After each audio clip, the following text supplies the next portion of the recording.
Assalamualaikum warahmatullahi wabarakatuh. Alhamdulillahirabbil alamin wa bihi nasta'in wa ala umurid dunya waddin. Wassalatu wassalamu ala asyrafil anbiya'i wal mursalin wa ala alihi wa sahbihi ajma'in, amma ba'du. Fala haula wala quwwata illa billahil aliyyil azim. Hadratil muhtaramin, seluruh dosen IAIFA, wabil khusus Bapak Fauzan Pujianto selaku dosen pembimbing mata kuliah metodologi dakwah yang selalu kami harapkan ilmu dan barokahnya. Selanjutnya teman-teman sekalian yang saya sayangi, alhamdulillah, segala puji syukur kehadirat Allah Subhanahu wa taala. Pada kesempatan kali ini saya dapat mengerjakan tugas mata kuliah metodologi dakwah. Semoga lancar sampai akhir, amin Allahumma amin. Selanjutnya selawat serta salam tidak lupa kita curahkan terhadap junjungan kita Nabi besar Muhammad sallallahu alaihi wasallam. Semoga kita mendapat syafaatnya di yaumil qiyamah kelak, amin Allahumma amin. Hadirin sekalian, hadirin sekalian, langsung saja di sini kita akan membahas tentang apa itu santri yang hakiki, yang baik, yang hakiki. Santri yang hakiki itu ialah santri itu yang baik. Apalagi pas masih di pondok itu santri baik. Kenapa? Soalnya di pondok dia terbatas oleh peraturan, terbatas oleh batasan-batasan yang melarang dia untuk berbuat maksiat, dijauhkan dari perkara-perkara yang demikian. Di pesantren ada dorongan untuk melakukan kebaikan-kebaikan seperti tuntutan berjamaah, wiritan, sekolah dan lain-lain menuntut ilmu. Lah, sebagai santri kita harus baik ketika berada di pondok. Kenapa? Untuk gambaran kita di luar kelak. Tapi ketika seorang baik di pondok, belum pasti di luar dia juga akan seperti itu. Karena ketika keluar dari pondok, itulah tantangan santri yang sebenarnya. Santri bisa dikatakan santri yang hakiki ketika di luar dia bisa mempertahankan apa yang dilakukannya di pondok. Bukan demikian?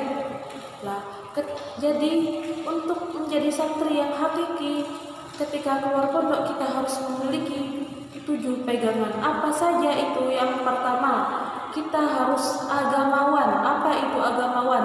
Agamawan adalah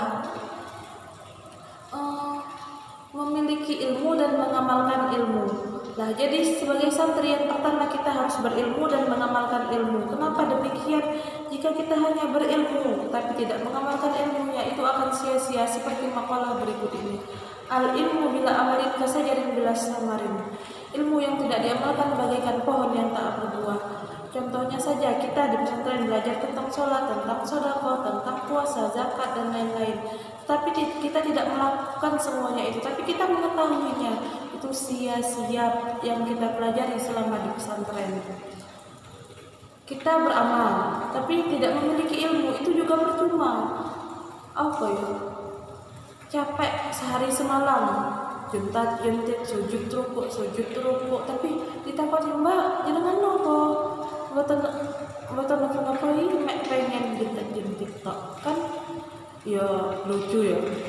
Yang kedua, sebagai santri kita harus memiliki ilmuwan. Apa itu ilmuwan? Ilmuwan itu ialah memiliki ilmu selain ilmu syariah.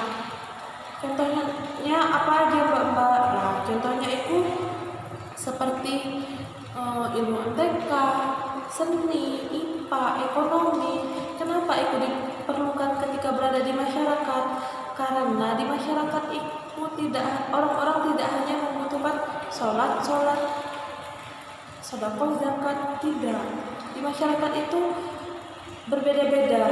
Ada yang bekerja kasab, kan makamnya makom kasab. Jadi mereka bekerja. Jadi kita juga berada di masyarakat ketika sudah berada di masyarakat kita harus tahu ilmunya, bagaimana seninya, bagaimana keadaannya, bagaimana perekonomiannya, itu juga perlu kita pelajari. Yang ketiga, budiman. Budiman ini tidak boleh lepas dari seorang diri santri. Kenapa? Budiman ini adalah pegangan santri yang membedakan santri dari selain santri di luar. Kenapa demikian? Tanpa budiman, santri dipandang rendah. Kenapa? Budiman itu kan akhlak karimah, akhlak yang mulia. Santri itu terkenal berakhlak. Jadi ketika santri akhlaknya baik, walaupun tidak memiliki ilmu, akhlaknya baik, ya Allah, santri itu kok ngono ya. Nah, subhanallah, jadi kelihatannya walaupun enggak patek dua ilmu, tapi kudu duwe ya perlahan.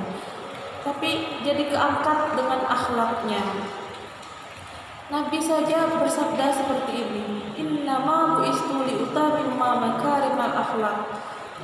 Sungguhnya aku hanya diutus untuk menyempurnakan akhlak. Jadi kita sebagai santri tidak boleh melepaskan yang namanya akhlak. Akhlak itu selalu melekat dengan diri santri, dengan jiwa santri. Yang keempat, gunawan. Apa gunawan itu? Gunawan ialah bermanfaat. Kita itu berguna berada di masyarakat. Ya, misalnya ada masyarakat yang tidak bisa tentang kayak perekonomian tadi, kita bantu. Ketika ada masyarakat yang tidak paham tentang agama, kita ajarkan. Jadi jadilah yang bermanfaat di masyarakat, yang berguna. Yang kelima, relawan.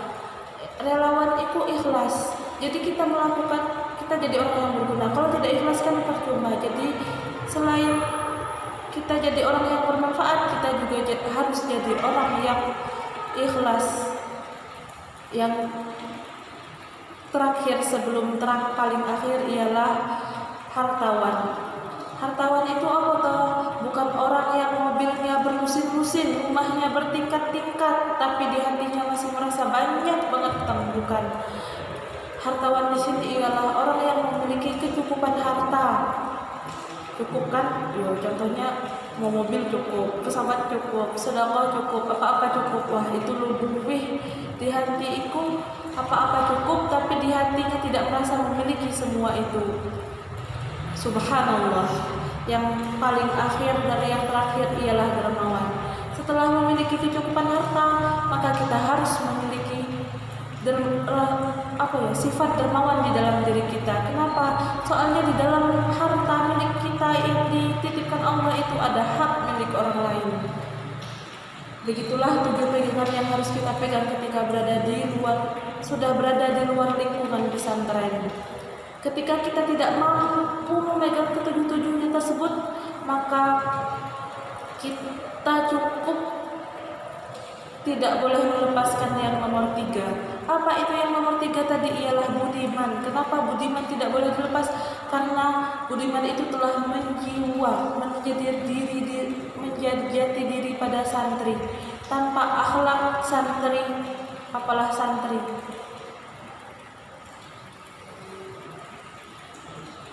Mungkin hanya ini yang dapat saya sampaikan. Kekurangannya sangat banyak. Maklumlah, pertama kali tampil seperti ini. Selanjutnya, terima kasih. Wabillahi taufiq wal hidayah, ridho wal inayah. Assalamualaikum warahmatullahi